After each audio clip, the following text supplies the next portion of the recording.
Mesdames et messieurs, bonsoir. Bienvenue à votre émission Sur la Brèche. Sur la Brèche ce soir, M. Clément Pengedouende Sawadogo, deuxième vice-président du Mouvement du Peuple pour le Progrès et coordinateur de l'Alliance des partis de la majorité présidentielle. Bonsoir M. Sawadogo. Bonsoir.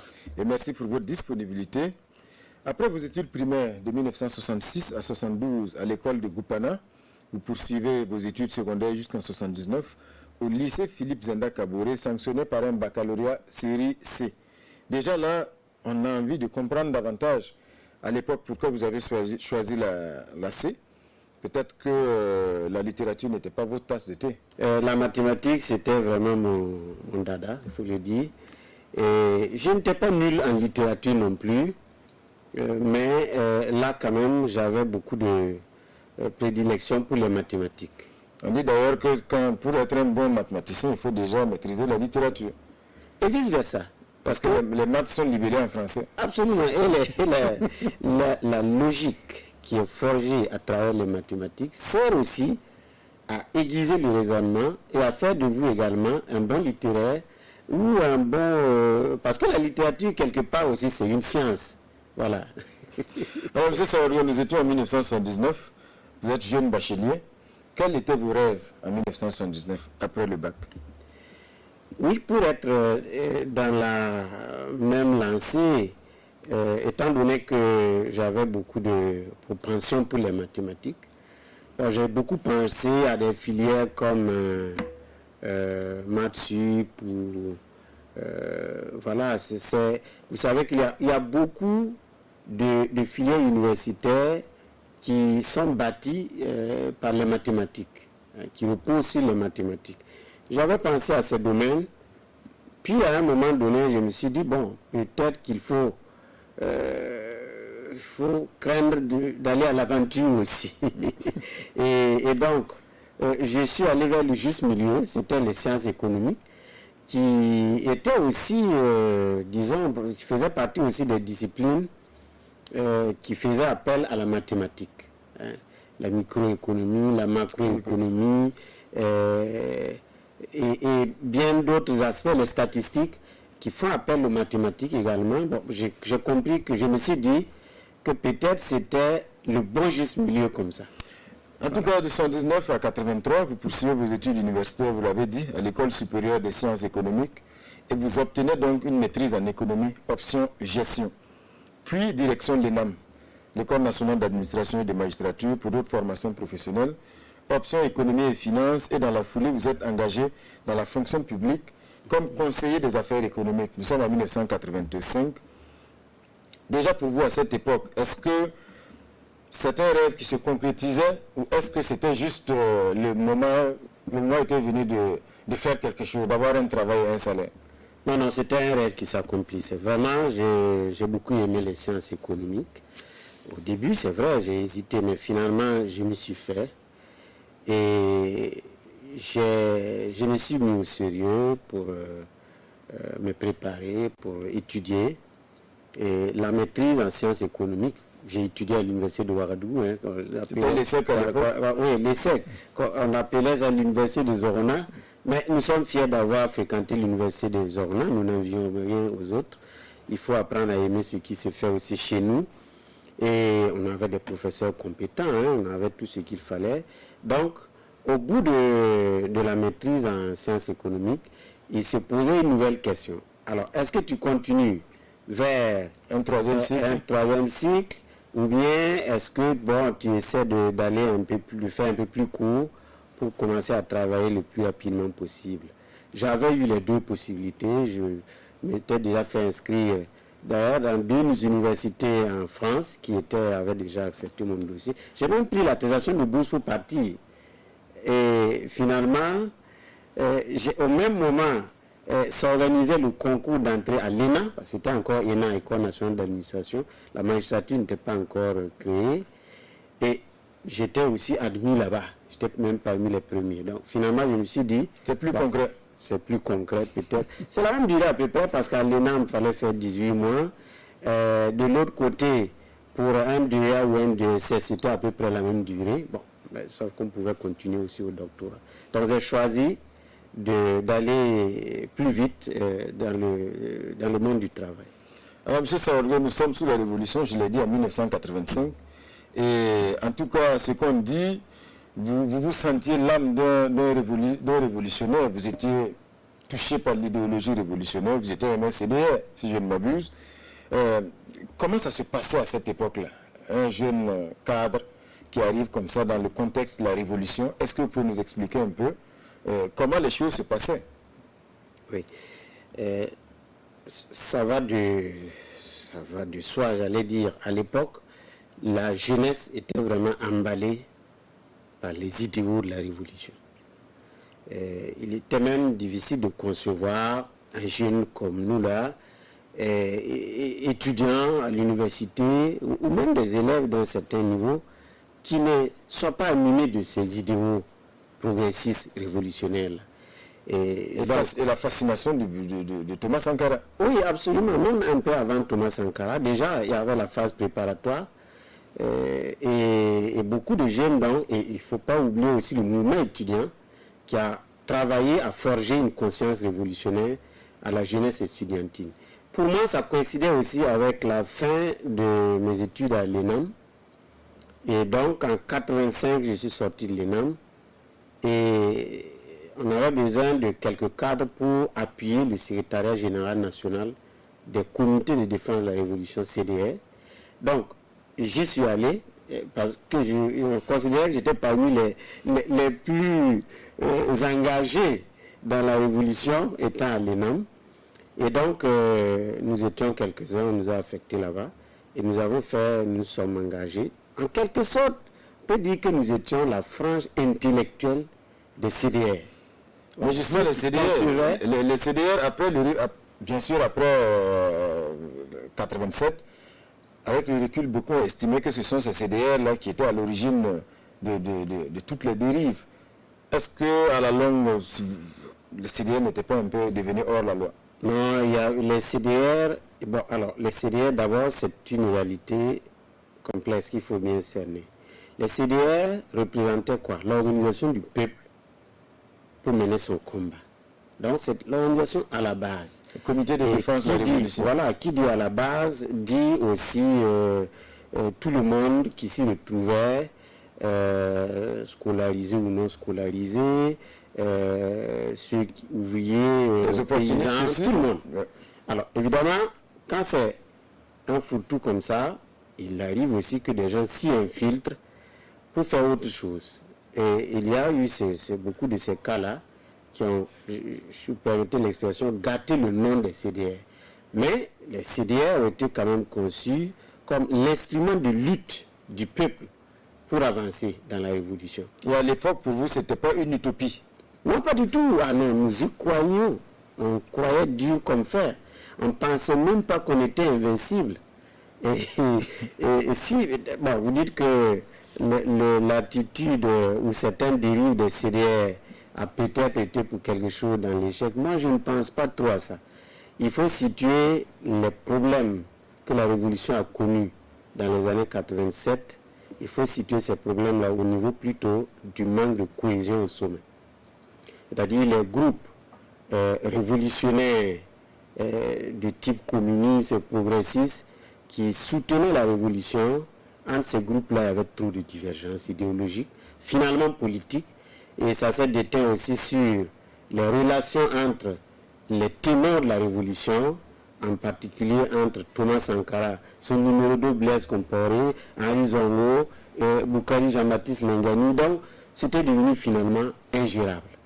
Voilà. Je ne pense pas que ce soit les dérives des CDR qui soient vraiment l'explication à donner à ça contribue à rendre peut-être la révolution impopulaire.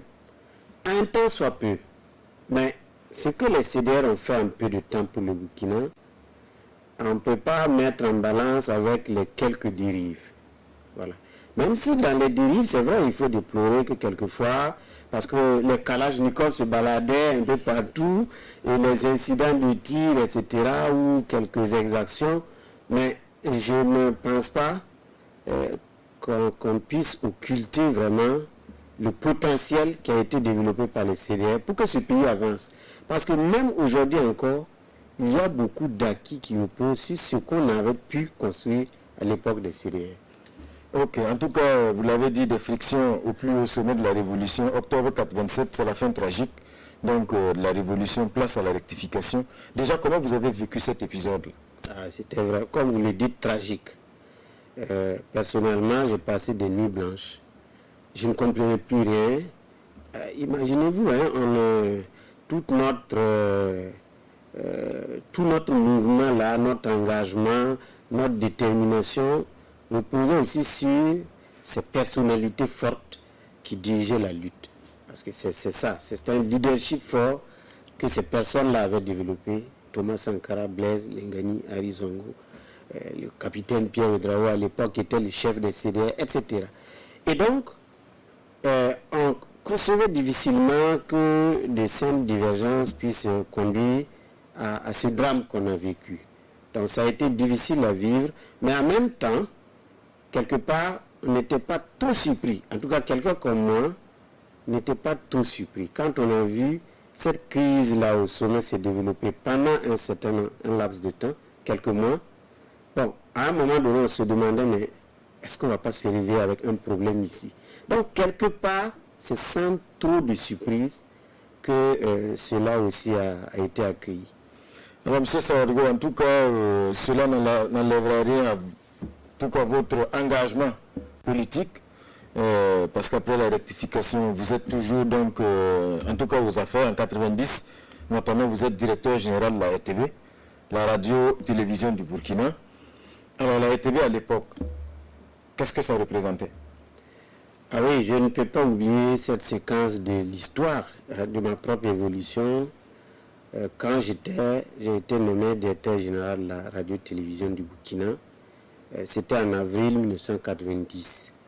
Bon, j'étais à la trentaine d'années et l'un des plus jeunes dirigés de radio-télévision d'Afrique.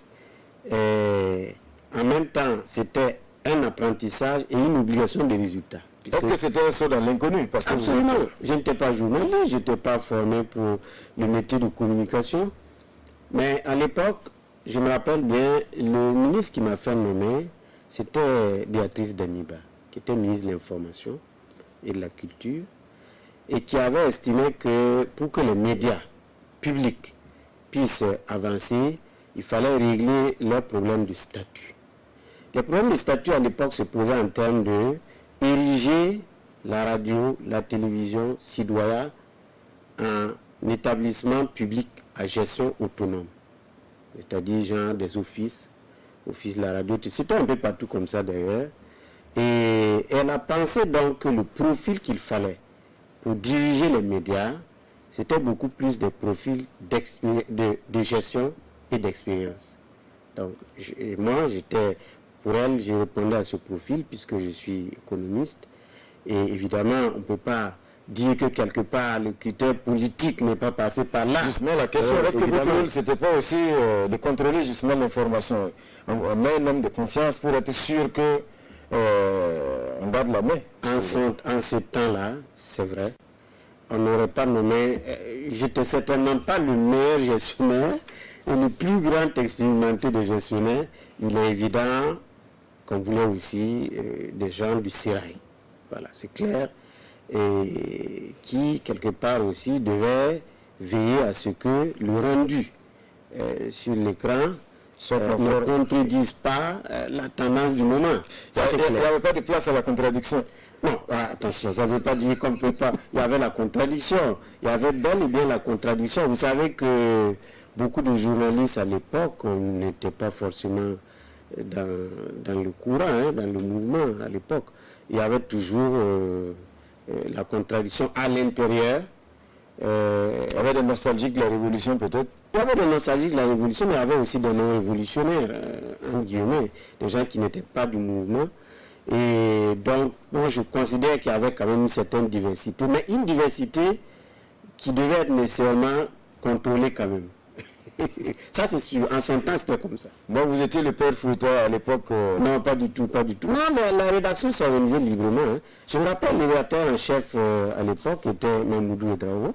vous le connaissez bien pour sa liberté de penser. C'était quand même pas quelqu'un qui corrigeait les avant-papiers ou autres.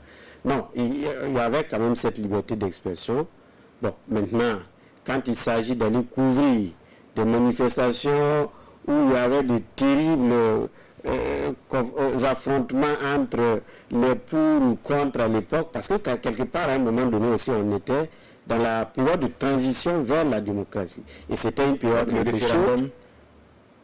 Mais un peu avant même. Un peu avant, vous aviez déjà... C'était très chaud entre ceux qui donc, soutenaient une vision de l'ouverture démocratique vers la démocratie et ceux qui exigeaient qu'on aille carrément à une démocratie à l'occidentale. Alors, et il y avait déjà l'opposition qui se manifestait fort. Je me rappelle bien ces meetings et contre-meetings.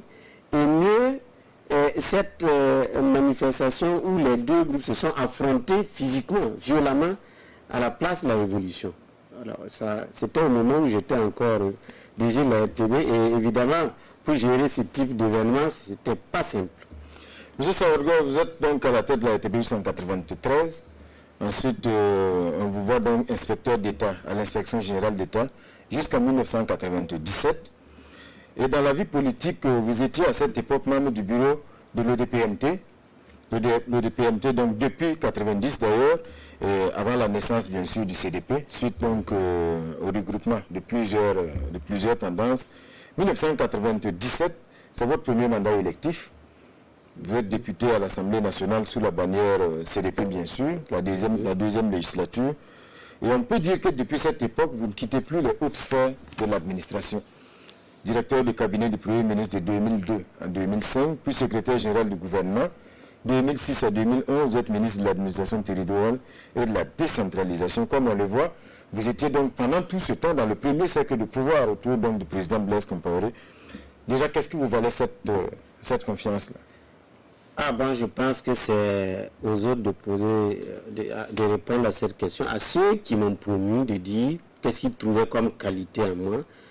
Moi, je me contente de dire que j'ai eu beaucoup de chance dans ma carrière politique, carrière administrative aussi. Vous mettez ça sous le coup de votre bonne étoile? Moi, je pense qu'il ne faut pas avoir peur des mots, c'est vrai. Je dois le dire comme ça et de rendre grâce à Dieu pour avoir créé mon étoile.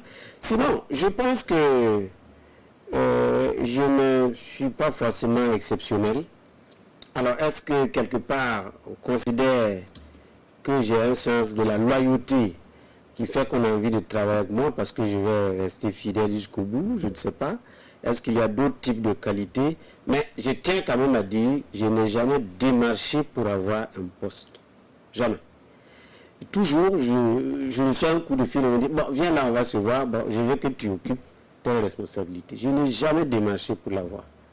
Et je pense qu'il est bien que quelque part aussi, en bon militant dans un système, qu'on ait aussi cette patience d'attendre qu'on reconnaisse vos qualités ou vos efforts, plutôt que de grenouiller tous les matins, la nuit venue, pour être à tel niveau, à tel poste. Bon, pour moi, ça ne fait même pas militant.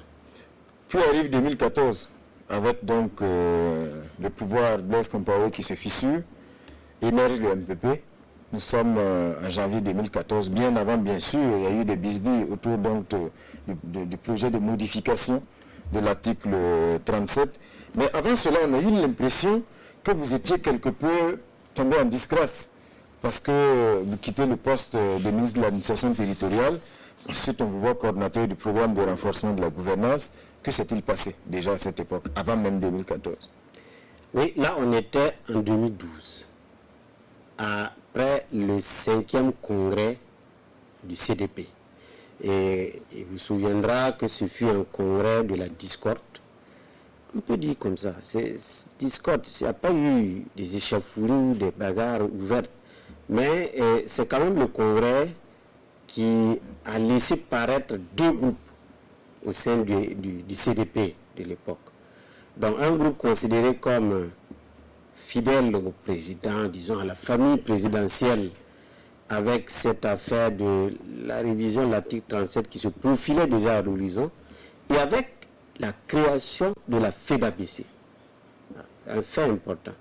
Donc, il y avait un peu les pro-FEDABC et les autres qui étaient toujours des militants du CDP, mais considérés comme des gens sur qui il fallait mettre un petit doute quant à leur fidélité par rapport à ce qui se profilait, à ce qu'on voulait maintenant faire. Et vous étiez dans ce Moi, j'étais dans le deuxième groupe, déjà ceux qui avaient le doute. Effectivement, on a vu que je n'ai manifesté aucun enthousiasme pour la création de la FEDABC. À l'époque, on avait dit que ce n'était pas un mouvement politique, mais en tout cas, on a tenté de le courir un peu. Oui, mais vous savez l'histoire. Peut-être que tout le monde ne le sait pas, mais quand j'étais justement ministre de l'administration territoriale, le récépissé, la FEDABC, m'est tombé sur les bras. Le dossier de récépissé. Alors, avec mes techniciens, il y a eu beaucoup d'observations. Et on a dit, mais quand on regarde les objectifs de la FEDABC, ils s'apparentent plus à des objectifs d'un parti politique qu'à ceux d'une association. Alors, à partir de là, moi, j'ai beaucoup hésité. Je n'ai pas signé le récépissé jusqu'à ce qu'un jour, le marteau vienne. Et je fus convoqué par François Compaoré pour dire, mais qu'est-ce qui se passe?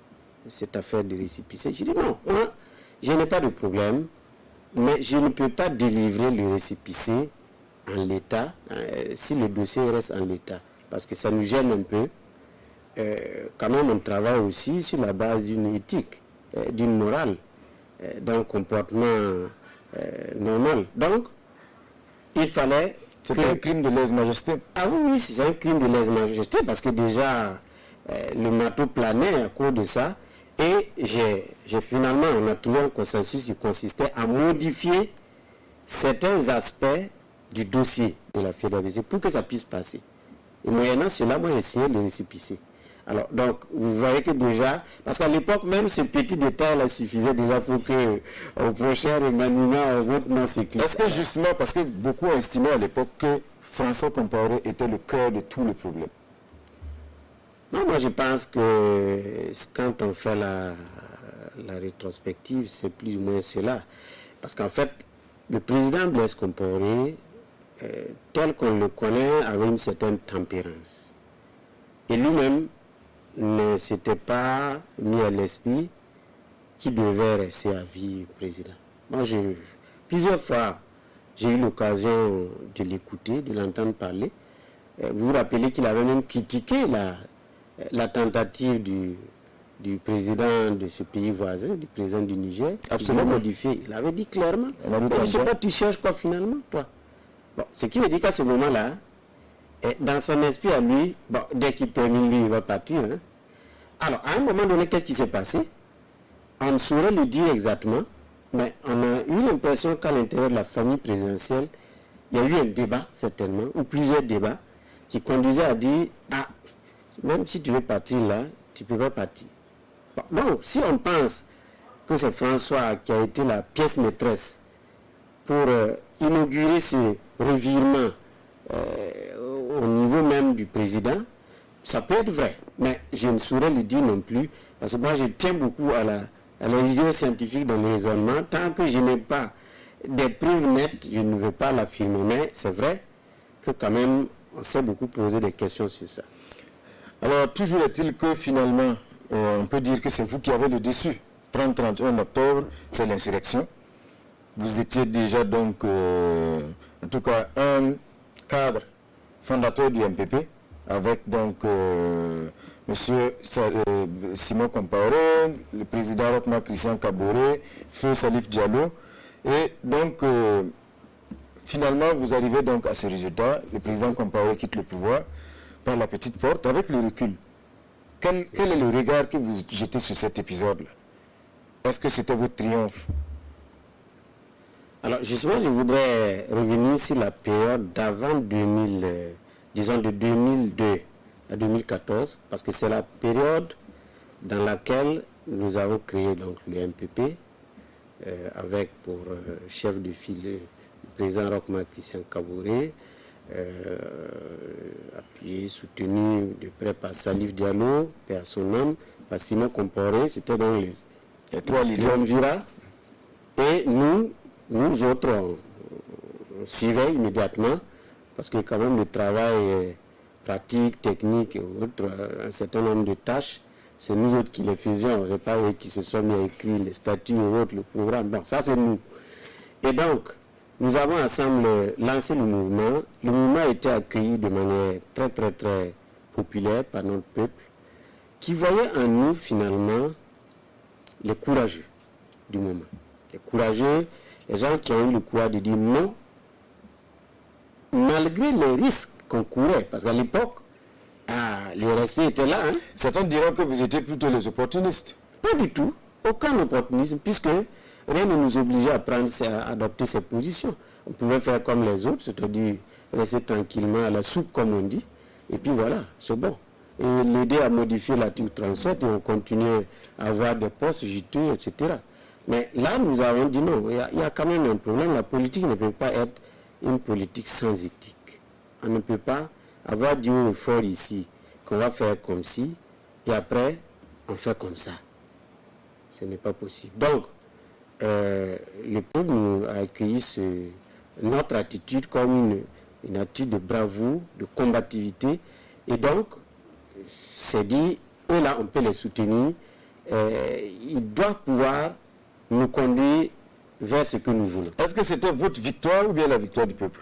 C'était la victoire du peuple. Parce que l'insurrection populaire, c'est quand même pas nous seulement, c'était vraiment une mobilisation de l'ensemble du peuple. Les OSC y ont œuvré, beaucoup de partis politiques comme le nôtre y ont œuvré.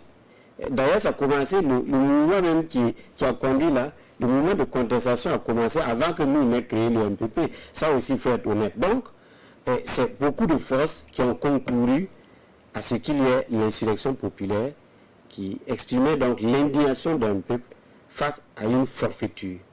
Maintenant, à côté de cela, il fallait travailler à ce qu'il y ait maintenant la relève. Mais l'impression qu'on a eue, c'est que tout le monde a été surpris par l'insurrection, y compris vous. Une insurrection populaire surprend toujours. Personne ne peut programmer le jour et l'heure où il y aura une Parce insurrection. qu'après le départ du président, on a vu tout ce qu'il y a eu comme tergiversation. On a passé pratiquement 48 heures sans le demander, etc. C'est juste, c'est cela même qui caractérise une insurrection populaire. Il est difficile de programmer une insurrection, de l'organiser, de la conduire, de fixer tous ces paramètres jusqu'au jour de l'insurrection. Ben c'est vrai, on peut évoquer des cas historiques comme l'insurrection populaire d'octobre 1917 en Russie avec Lénine. Bon, évidemment là c'était un mouvement beaucoup plus organisé, mais en général, l'explosion d'une société, ce n'est pas quelque chose qu'on peut programmer comme ça. Mais les prémices par contre existent. Parce qu'objectivement, on voyait qu'il y avait un problème réel. Qu'il y avait une poussée. Oui, la ligne de césure a été tellement marquée entre les pros et les anti-révision de l'article 37 que finalement, ça ne pouvait pas ne pas exploser. Beaucoup ont dit que le mur de la peur était tombé. Absolument, absolument. Alors, donc, depuis 2015, votre parti donc, est au pouvoir, le mouvement du peuple pour le progrès, bien sûr après la transition, donc, qui a conduit donc à ces élections. Et dans un premier temps, vous êtes ministre de la fonction publique, cela donc jusqu'en 2018, puis ministre de la sécurité jusqu'en janvier 2019. On va s'arrêter un instant sur cet épisode parce que beaucoup, en tout cas au départ, ont estimé que vous, en tant que ministre de la Sécurité, vous n'étiez pas à la hauteur. Comment vous avez vécu cet épisode? À plusieurs fois, on a réclamé votre départ, estimant qu'en tant que ministre de la Sécurité, vous n'étiez pas à la hauteur de la situation. Je pense qu'il faut comprendre ceux qui réagissaient ainsi. D'abord parce que les questions de sécurité sont des questions essentiellement militaires. C'est le fusil, hein, c'est quand même si la sécurité, le ministère de la Sécurité, ce n'est pas encore l'armée, parce que là c'est le ministère de la Défense, mais quand même le ministère de la Sécurité, c'est la police, c'est la gendarmerie, c'est donc un domaine de spécialité extrême. Voilà, vraiment de professionnalisme orienté dans un sens qui généralement n'est pas l'apanage des civils. Donc, est-ce que c'est pour dire que vous n'aviez pas le bon profil? Non, justement, je vais y arriver. On peut comprendre la réaction de ceux qui disent comme ça. Sauf que il faut distinguer. Le distinguo est important entre le poste de ministre de la Sécurité et le poste, par exemple, de directeur général de la police, de commandant de la gendarmerie ou chef d'état-major de la gendarmerie. Alors, il faut distinguer entre les ministres et les généraux. En général, ce n'est pas le même profil, ce n'est pas la même mission. Maintenant, la tâche, elle est commune. Mais le ministre, il est à un stade ou à un niveau où lui, ce qui est important, c'est que lui doit cerner, c'est la politique. C'est l'orientation qu'il faut donner. C'est les options politiques à prendre. Et ça, c'est le travail des politiques. Mais justement, à l'époque, on avait l'impression que vous étiez dépassé par les événements. Non, pas du tout. La défense comme la sécurité font partie du programme du président qui est élu. Voilà. Comment on voit l'avenir de l'armée, comment on la rééquipe, comment on voit la promotion des hommes, comment on la renforce. Ça, c'est les politiques qui prennent ces décisions. Maintenant, les généraux, les contrôleurs de police, les commissaires de police, et leur travail, c'est comment organiser la troupe pour que la mission soit accomplie. Donc, les gens ont fait l'amalgame entre les deux types de missions pour dire, comme la situation sécuritaire est complexe, il ne faut pas, les civils qui sont là-bas ne peuvent pas gérer ça. Alors, c'était une erreur grossière de voir les choses comme ça. C'est vrai, aujourd'hui, même si vous considérez les pays, je ne vais pas prendre l'exemple chez nous, vous considérez les pays où c'est des généraux qui dirigent le ministère de la Sécurité, des pays voisins de nous qui connaissent le problème du terrorisme, mais ça frappe tous les jours. Mais ici, on a l'impression qu'ils ont été entendus, puisqu'après vous, c'est un gendarme à la retraite qui est venu aux affaires. On a l'impression que le président a suivi quand même ces récriminations. On peut penser comme ça, mais je pense que le président cherchait certainement quelqu'un qui peut allier davantage différents profils en prenant en compte effectivement cet aspect du professionnalisme. Bon, mais si vous vous rappelez, et même quand le ministre d'État Simon était là, vous aviez les mêmes... Voilà, on avait estimé que son boubou était trop... Bon, voilà, c'était en réalité, moi je pense qu'on se trompe tout simplement. Il faut laisser les politiques jouer leur rôle et les professionnels du métier jouer les leurs. Ça se passe comme ça un peu partout. Bon, maintenant, je ne présage pas de l'appréciation qu'on peut faire de mon passage là-bas. Est-ce que moi, en tant que politique, j'ai pu jouer mon rôle? Peut-être que je n'ai pas pu bien jouer le rôle, mais ce n'est pas parce que je ne suis pas général. Ce n'est pas parce que je ne suis pas commissaire de police. C'est ça ce que je tiens à faire remarquer. Mais M. Sawadou, là aussi, ce qu'on remarque, c'est qu'on a l'impression qu'il y a eu quand même une erreur d'appréciation au début. Parce que quand il y a, dès les premières attaques en janvier 2015, on a pointé du doigt donc l'ancien régime, il faut dire les mots. Quand vous êtes venu, vous étiez ministre également, on vous a entendu à plusieurs reprises, en tout cas, émettre des doutes sérieux sur donc l'origine de ces attaques-là qui pourraient venir donc avoir derrière donc ces attaques-là donc des gens de l'ancien régime. Est-ce qu'aujourd'hui vous reconnaissez que c'était une erreur? Non, ce n'était pas une erreur. Parce que il y avait des faits troublants. Si vous vous souvenez bien, quand les djihadistes ont attaqué le 2 mars 2018, l'état-major de l'armée et l'ambassade de France, il y a eu une revendication. Quand vous lisez la revendication, il faut état clairement du fait qu'il y a eu changement de régime au Burkina. Ce qui veut dire que quelque part, la propension avec laquelle ils ont attaqué le pays depuis l'avènement du nouveau régime, depuis le départ de l'ancien et l'avènement du nouveau régime, signifie quelque part qu'il y a eu une note politique dans leur façon de faire. Ils ont apprécié le régime en place et ils ont abouti à la conclusion que ces gens-là, ils sont nos ennemis, il faut qu'on les attaque. Contrairement à ce qui se passait sous l'ancien régime. Alors donc, nous étions fondés à dire que donc, il y avait un aspect politique dedans. Mieux, vous savez, quand on gère l'État, et mieux quand on assume la fonction de responsable, patron de la sécurité ou de la défense, on a forcément des informations. Parce que vous savez, le phénomène du terrorisme, il est très complexe. On ne peut pas se mettre à accuser des gens qui n'y sont pour rien. Mais beaucoup ont estimé à l'époque, mais si vous avez des preuves, parce que c'est quand même des faits graves, si vous avez des preuves et que vous avez des connexions avec, en tout cas des gens qui sont connus, il faut forcément peut-être arrêter ces gens ou en tout cas lancer des mandats. Oui, alors ce que vous dites est logique, mais vous pouvez avoir des informations, vous pouvez avoir des faits qui concordent, qui ne sont pas des preuves pour le procureur. Donc, cela vous permet de faire une analyse politique de la situation, de tirer des conclusions, mais pour les preuves à réunir pour le procureur, il faudrait davantage travailler à rassembler ces preuves-là.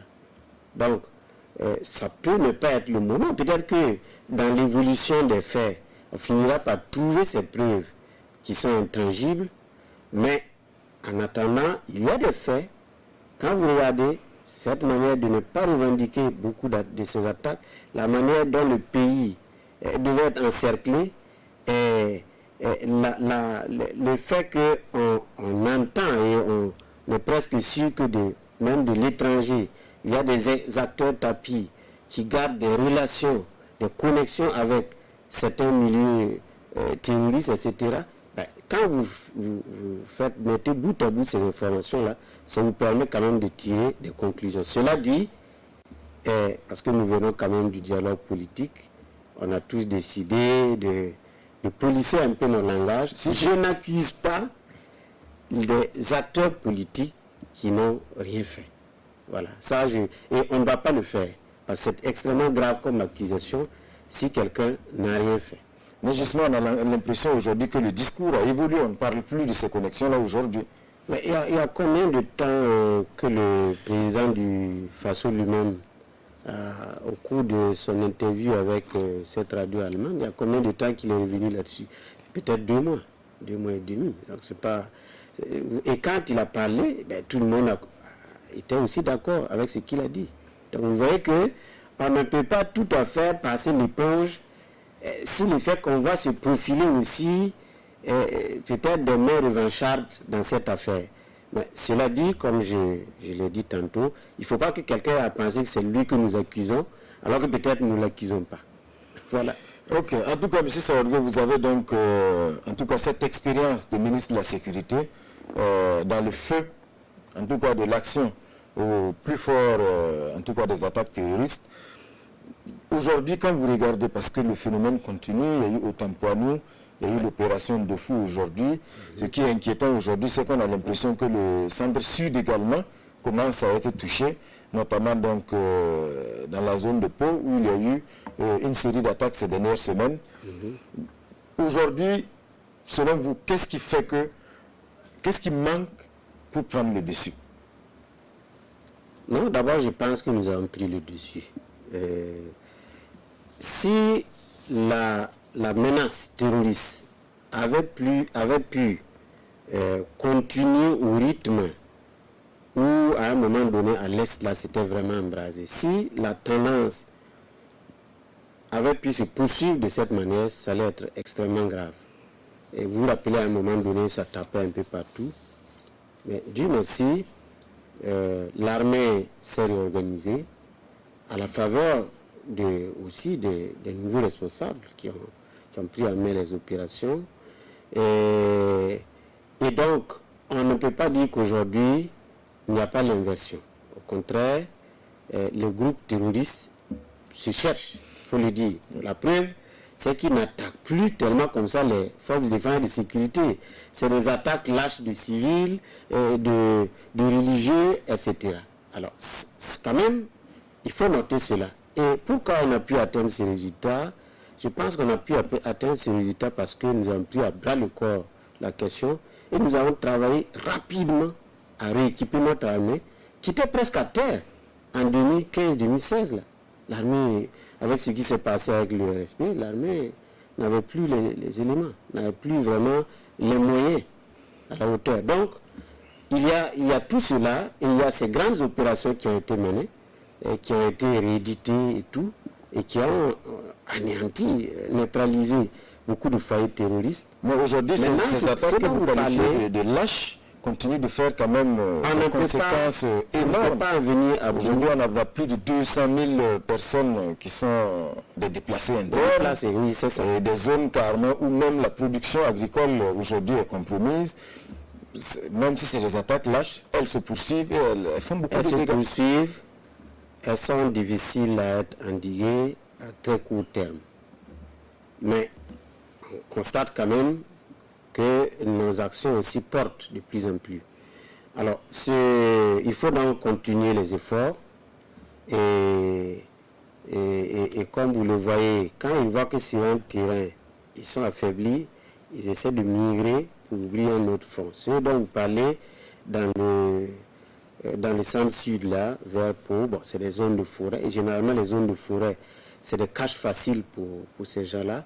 Mais je signale aussi, je précise, c'était des zones aussi où le grand banditisme sévillait. En dehors même du terrorisme, il y avait déjà ces grands bandits qui sillonnaient dans la zone. Donc, l'un dans l'autre, il faut réadapter les stratégies, multiplier encore les offensives, multiplier les opérations et poursuivre l'équipement de l'armée et des services de sécurité sans relâche. Il faut poursuivre cela. Poursuivre la formation des hommes, poursuivre les efforts d'organisation et notamment la création et la préparation d'unités d'intervention adaptées au terrain. Voilà, c'est tout cela. Et ça ne se fait pas, tout ne peut pas se faire en un jour. Donc c'est un combat quand même de longue haleine qu'il faut poursuivre. Et tout cela, il faut le poursuivre parce que justement, aujourd'hui, dans le contexte, il y a eu quand même les propos du général Lecointre, le général français qui a estimé aujourd'hui que si nos pays existent, c'est parce que Barkhane est là et que le jour où Barkhane s'en irait, donc les pays s'effondreraient d'eux-mêmes. Réaction, monsieur le ministre? Non, je pense que pour un général, c'est quand même surprenant. D'abord parce qu'au niveau où on est général, à mon avis, il y a des choses qu'on ne doit pas sortir aussi facilement de sa bouche. Imaginez que des pays s'effondrent comme ça, du coup, parce que voilà, le terrorisme est là, extrêmement grave. Nous ne pouvons pas méconnaître l'apport de la force Barkhane, de la France et d'autres puissances qui sont venues à notre secours, qui nous ont aidés. Mais pensez aussi que nous sommes tellement incapables de nous prendre en charge que ces gens-là nous auraient anéantis du coup, n'est pas vrai. Je ne pense pas. Est-ce que tout cela n'est pas de nature aujourd'hui à refroidir un peu les relations avec, parce qu'on a vu déjà qu'au niveau populaire, que ce soit au Mali ou au Niger, il y a déjà quand même des manifestations contre la France.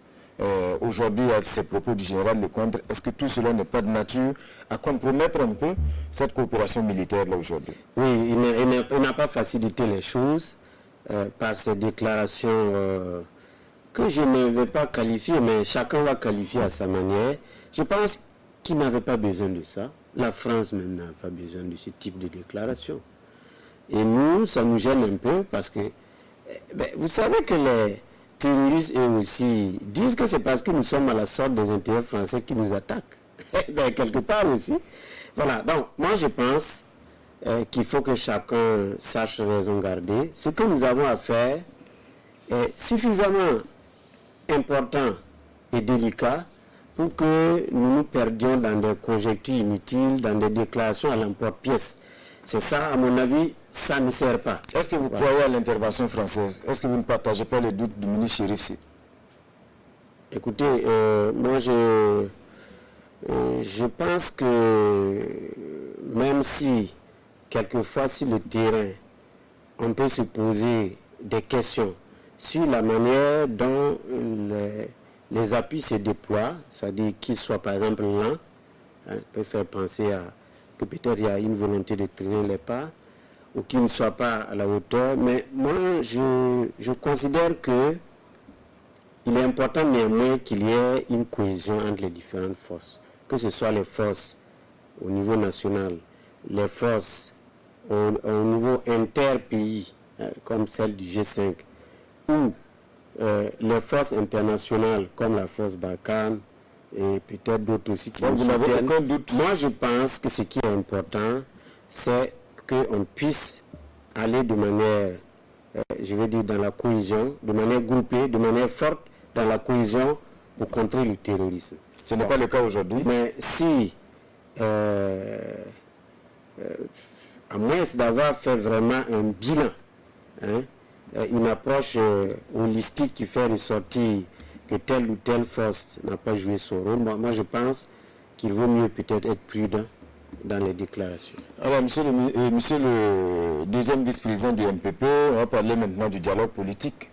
Un dialogue politique qui s'est achevé donc en début de semaine et qui a donné des résultats qui ont surpris plus d'un. Parce que sur tous les points pratiquement, on peut dire que vous et l'opposition, vous êtes mis d'accord, sauf peut-être sur un grand point, notamment donc les documents devant servir de vote. Déjà, selon vous, qu'est-ce qui a permis d'arriver à ce résultat-là? Parce qu'on ne s'y attendait pas. Avant, il y a eu un premier rendez-vous, même que les déclarations des uns et des autres n'étaient pas en tout cas de nature à présager d'une telle issue. Oui, effectivement, on peut dire qu'on ne s'y attendait pas. Même si on pensait qu'on pouvait obtenir un accord sur quelques questions, on ne pensait pas qu'on aurait pu s'entendre sur la quasi-totalité des points. Alors, c'est une surprise agréable que les acteurs politiques, que la classe politique a servi au peuple burkinabé. Mais je pense qu'il faut prendre en compte un certain nombre de paramètres qui expliquent cela. Premièrement, je pense qu'aujourd'hui, là, tout le monde est un peu fatigué de la vie tumultueuse de notre nation. Comme j'ai déjà eu l'occasion de le dire, depuis pratiquement le début de cette décennie, 2011, on a cumulé des tumultes, des turbulences, alors, des occasions de désordre. Et ce cumul-là commence à ne plus être vivable par notre peuple. Vous vous rappelez, en 2011, il y a eu les mutineries. On a quitté les mutineries, on est allé tout droit dans les problèmes de l'article 37, avec tellement de discorde entre les citoyens. Ça a abouti à l'insurrection populaire, puis une transition politique. Le coup d'État manqué de septembre 2015. On a fait des élections, Dieu merci, en fin 2015. Et un nouveau régime commence avec le terrorisme, avec les attaques terroristes qui, comme par hasard, viennent endeuiller et marquer le début donc, de ce régime. Et depuis, on est dans la menace terroriste. Vous pensez que donc, les acteurs politiques, opposition majoritaire, ont estimé qu'aujourd'hui, on est... Absolument. C'est ce que je veux dire exactement. Tout le monde est en train de penser qu'il faut peut-être en finir avec toutes ces discordes-là. Aujourd'hui, c'est tellement, c'est trop beau. Certains estiment que c'est trop beau et refusent parce qu'ils s'estiment que les hommes politiques, il ne faut jamais, parce qu'on a dit que les promesses politiques n'engagent que ceux qui... Non, ce ne sont pas des promesses politiques. Certains estiment que... non, ce ne sont pas des promesses dans ce cas-là. Il ne faut pas non plus négliger le fait qu'aujourd'hui, notre peuple, en but donc à la question aux attaques terroristes, fait aussi une pression sur les hommes politiques. Il veut que les hommes politiques abandonnent ces querelles qui ne servent pas, pour qu'on regarde tous vers le combat le plus grave de l'heure, qui est celui de la lutte antiterroriste. Et ça, c'est important, parce que quand vous avez remarqué depuis un certain temps, quand vous faites des déclarations tonitruantes contre X ou Y, les gens vous répondent, même que ce soit sur les réseaux sociaux ou dans ou même dans la rue, les gens vous disent, bon, franchement, ces gens-là, on a autre chose à faire. Pourquoi il faut qu'on s'unisse. Il faut, voilà, ce que nous avons à faire là, dépasse de loin ces petits clivages. Donc, les hommes politiques ont compris qu'ils n'ont pas intérêt à continuer dans les passes d'armes. Parce que le peuple aujourd'hui veut aussi qu'on aille vers l'essentiel. Mais le dernier point résiduel, objet de divergence, n'est pas à négliger. Est-ce que cela ne risque pas d'être aujourd'hui le point d'achoppement? Non, pas du tout. Notamment donc le document qui doit servir au vote. L'opposition veut qu'on utilise la carte biométrique consulaire. Et du côté de la majorité, on dit net. Non, ce n'est pas un point qui peut susciter vraiment des remous à ce point. Non, non, non. C'est vrai, nous voulons que nos Burkinabés qui sont à l'extérieur puissent voter, et ils vont voter. C'est déjà bien qu'ils puissent voter parce que ce serait la première fois de notre histoire. Maintenant, les conditions dans lesquelles ils vont voter, est-ce que les cartes consulaires peuvent servir ou pas? Ce débat, il est un débat, même si on peut penser qu'il est important, à mon avis, il paraît secondaire. Parce que ce qui est important, c'est qu'un Burkinabé qui a une pièce crédible puisse voter. Or, la pièce aujourd'hui considérée comme celle qui fait le trait d'union de tous les Burkinabés à l'intérieur, c'est la CNIB. Donc c'est ça qui, notre argumentaire repose sur ça. Or, on pensait aussi que la carte consulaire pouvait suppléer un temps soit peu au fait que beaucoup de gens n'ont pas la CNIB. Mais quand on regarde, malheureusement, on n'a pas pu faire une carte consulaire biométrique partout. Donc ça fait problème. Si vous dites que c'est ceux de Côte d'Ivoire seuls, avec une carte consulaire qui est biométrique, qui peut voter et pas les autres, ils vous diront, mais c'est à l'État burkinabé de nous délivrer des cartes consulaires. Donc ça va donner lieu à des débats interminables et l'État va être gêné parce que c'est sa responsabilité de finir le document. Voilà, mise à... Alors, M. Sawargo, 2020, c'est déjà demain. On va parler du MPP aujourd'hui, le mouvement du peuple pour le progrès. En tout cas, les états-majors politiques aujourd'hui sont dans la dynamique donc, des prochaines élections. Est-ce que certains aujourd'hui, en analysant, en regardant le MPP, disent que il y a quand même des motifs de s'inquiéter? Il y a eu des problèmes de discipline entre-temps. On a vu le docteur Paré qui avait fait une sortie estimant qu'on ne prend pas le pouvoir et puis on le laisse gérer par d'autres personnes. Est-ce que vous ne craignez pas que certains qui estiment qu'ils n'ont pas été récompensés après 2015 vous fassent défection? Non. Les grands partis, c'est comme ça. Que ce soit ici ou ailleurs, vous ne pouvez pas trouver un grand parti comme le MPP où tout le monde dit la même chose chaque jour. C'est même pas souhaitable. Nous ne sommes plus à l'ère de la pensée unique. Il faut bien que les opinions s'expriment à l'intérieur. Maintenant, il faut que le dispositif organisationnel qui est en place prenne en compte l'obligation pour tout le monde. Bon, après une séquence de débats, qu'on fasse le point et qu'on arrête quelque chose qui s'applique à tout le monde. Donc, notre parti a les ressorts nécessaires pour gérer sa cohésion interne, sa discipline, avec toutes les dispositions qui sont contenues dans son statut, dans son règlement intérieur. Et donc, je ne pense pas que parce qu'il y a des déclarations, quelquefois ils passent, que cela puisse gêner véritablement la cohésion du parti. Aujourd'hui, vous le constatez, nous sommes sur le terrain, tout le monde, sans exception, est sur le terrain.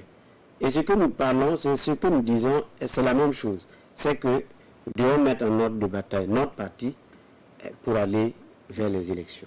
Et tout le monde est d'accord avec ça. Alors, M. Sawargo, on va évoluer, parce qu'on tire vers la fin. Cette semaine, on a encore reparlé de ces 11 personnes gardées à vue à l'unité antidrogue qui ont perdu donc la vie. Et les organisations de défense des droits de l'homme les ont rencontrées cette semaine. Des avocats même se sont engagés à défendre cette cause-là. On peut dire quand même que c'est une grosse tache noire pour la police au Burkina Faso. Oui, sans doute, oui. Parce que 11 détenus dans ces locaux qui ont perdu la vie, c'est beaucoup. Et selon vous, il y a eu quoi? Négligence ou qu'est-ce qui s'est passé selon vous? Malheureusement, je n'ai pas eu l'occasion d'avoir des informations très précises. Et comme vous le savez, quand la procédure est ouverte, aussi bien au niveau de l'administration qu'au niveau judiciaire, bon, avant que ceux qui sont commis pour les investigations ne se prononcent, c'est un peu difficile de se prononcer en marge de cela. Ça s'est déroulé dans des conditions où vraiment je n'ai pas eu beaucoup d'informations. Maintenant, on peut penser que plusieurs paramètres ont pu intervenir, mais ça ne peut être que des supputations. Voilà, est-ce que c'est un problème de respiration parce que les locaux étaient exigus pour le nombre? Est-ce que les substances inhalées y étaient pour quelque chose, puisqu'on parle de drogués? Est-ce qu'il y a eu d'autres types de facteurs peut-être même interne à la cellule. Qu'à l'intérieur, là-bas, il y a eu un problème quelconque. On ne peut pas, en tout cas, moi, pour ma part, là, à l'heure actuelle, je ne peux pas répondre. Monsieur Sawadgo, actualité marquée toujours par les grèves. On a vu le président de l'Assemblée nationale qui était à Yalgado et qui a notamment appelé, donc, en tout cas, tout le monde à revenir à la raison, appeler les syndicats à avoir, je schématise, pitié un peu des populations. Aujourd'hui, quand vous regardez cette grève qui s'éternise au niveau de la santé, est-ce que ce n'est pas là encore la preuve que, parce que c'est des engagements qui ont été pris, qui n'ont pas été tenus, c'est ce que les syndicats disent. Alors, les syndicats disent cela. Dans un sens, on peut comprendre que dans un protocole qui comporte 30 points, même s'il y a un point non exécuté, on peut se permettre de dire que le gouvernement n'a pas respecté tous ses engagements. Mais je voudrais quand même qu'au-delà de tout ça, qu'il y ait une forte interpellation de l'ensemble de notre société à l'endroit des acteurs syndicaux aussi. Parce que quelque part, si vous mettez une pression terrible sur le gouvernement, au moyen de grèves interminables, il est obligé de concéder pour que le mouvement puisse s'arrêter. Après, à l'exécution, c'est des problèmes. Bon, moi je pense quelque part, il faut quand même qu'on se dise que ce pays-là est le nôtre. On ne peut pas, à cause de nos intérêts corporatistes-là, mettre en danger la vie des populations. Parce que les syndicats demandent trop aujourd'hui. Mais ils demandent trop. Aujourd'hui, je vous dis, depuis que le président Roch Marc Christian Kaboré est au pouvoir, mais la plupart des fonctionnaires ont eu leur rémunération multipliée au moins par 1,5. Certains peut-être par 2. Ce n'est pas donc dans un tel contexte qu'on doit multiplier encore les prétentions, les exigences et radicaliser les luttes au point que à la moindre pécadille là, on est prêt à tout fermer, on est prêt à mettre en péril la vie des autres personnes pour obtenir ce que nous voulons. Ce n'est pas admissible. Et je ne connais pas un seul peuple dans le monde qui a pu se construire comme ça. Donc, quelque part, je pense qu'il faut une forte interpellation de toute notre société à l'endroit aussi des acteurs syndicaux. Parce que le gouvernement, d'accord, il est appelé à faire le maximum. Mais quelque part, je pense que si le gouvernement fait preuve d'une bonne prédisposition à accorder des acquis, il faut lui donner le temps de la mise en œuvre. Parce que tout ça là n'est pas facile. Ça nécessite une mobilisation de ressources. Et les ressources là, vous les prenez où? C'est un jeu d'écriture. Vous allez fermer quelque part pour ouvrir quelque part. Donc, tout ça là, c'est difficile à gérer. Voilà. Donc moi je pense qu'il faut que chacun mette de l'eau dans. Vous êtes un ancien DG de la RTB. Est-ce qu'il faut aller à la société d'État? C'est une revendication des journalistes. Pour la RTB, mais RTB citoyen. Pour la RTB, c'est un débat que j'ai toujours suivi, que j'ai suivi avec beaucoup d'attention en son temps. Mais je pense que pour aller à la société d'État... C'est ce que la loi a indiqué aujourd'hui. La loi a indiqué, mais encore une fois, c'est ce que nous disions. On se rappelle tout ce qui s'est passé en son temps. C'était une pression terrible. Mais pour aller à une société d'État, il faut bien répondre aux critères et aux modalités de gestion d'une société d'État. On ne peut pas faire une société d'État construite avec des inconvénients majeurs à gauche, à droite, par la seule volonté de créer des instruments de gestion assouplis. Or, moi je pense qu'on pouvait bien obtenir ces instruments de gestion souples, mais sans forcément appeler sa société d'État. Parce qu'une société d'État se soumet nécessairement aux critères de rentabilité. Nécessairement. Même si l'État doit subventionner des aspects, forcément, il doit être mis en avant son critère de rentabilité, sa capacité d'autofinancement. Bon, maintenant, moi je ne dis pas que c'est une mauvaise décision, mais je dis qu'il faut alors, si on l'a décidé, travailler à remplir les conditions. Et ça, il ne faut pas laisser ça dans les mains de l'État seul, les travailleurs aussi, et avec les responsables de médias, tout le monde doit se mettre à la tâche. On a l'impression que c'est un droit de faire qui est engagé. Mais oui, parce que les travailleurs ont exigé cela, mais ne peuvent pas croiser les bras pour dire que l'État n'a qu'à se débrouiller pour faire. S'il y a des conséquences, nous sommes fous. Alors, c'est là que le problème vient. C'est-à-dire qu'il faut que quelque part, dans un débat d'objectivité, d'ouverture et de sincérité, on reconnaisse tous que pour aller à la société d'État, voilà les conditions réunies, mais on va se battre tous pour les réunir. C'est ça qui manque. Voilà. Pour finir, M. Sawadgo, on va parler à l'international de la crise dans le détroit d'Ormuz entre l'Iran aujourd'hui et puis la Grande-Bretagne, l'Iran et les États-Unis. On a l'impression aujourd'hui qu'on est au bord de la catastrophe avec des drones, en tout cas abattus, en tout cas revendiqués comme tels de part et d'autre. Est-ce que tout cela aujourd'hui ne risque pas de nous précipiter dans le pire? Oui, il faut craindre effectivement qu'il y ait un embrasement de certaines zones et que même peut-être on évolue vers un scénario de type Irak il y a plus d'une décennie. Alors, je ne suis pas en train de prêcher l'apocalypse dans un catastrophisme, mais je veux dire que la sécurité, la paix dans le monde doit être l'affaire de tout le monde. On doit tous être soucieux de préserver cette paix sans laquelle la vie est menacée sur la Terre, sur la planète. Alors, donc, j'ose croire que tous les acteurs concernés mettront chacun de l'eau dans son vin pour qu'on n'en arrive pas là. Mais c'est vrai que les prémices et les germes existent. Et il ne faut pas les négliger, parce que ça a commencé comme ça aussi avec l'Irak. Voilà. Si véritablement l'Iran veut aller dans son programme nucléaire, bon, les États-Unis, les puissances occidentales sont paniquées parce que c'est un danger pour elles-mêmes, pour Israël, etc. Évidemment, il ne faut pas exclure qu'à un moment donné, il y ait le clash. Et nous ne souhaitons pas cela.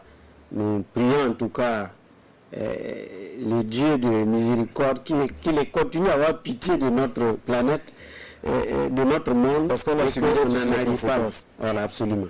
Alors, monsieur Sawadgo, on va s'arrêter là pour ce soir. Merci encore d'avoir accepté notre invitation. Mesdames et messieurs, sur la brèche pour ce soir, c'est fini. Merci pour votre attention. Je vous retrouve le dimanche prochain pour un autre numéro de votre émission.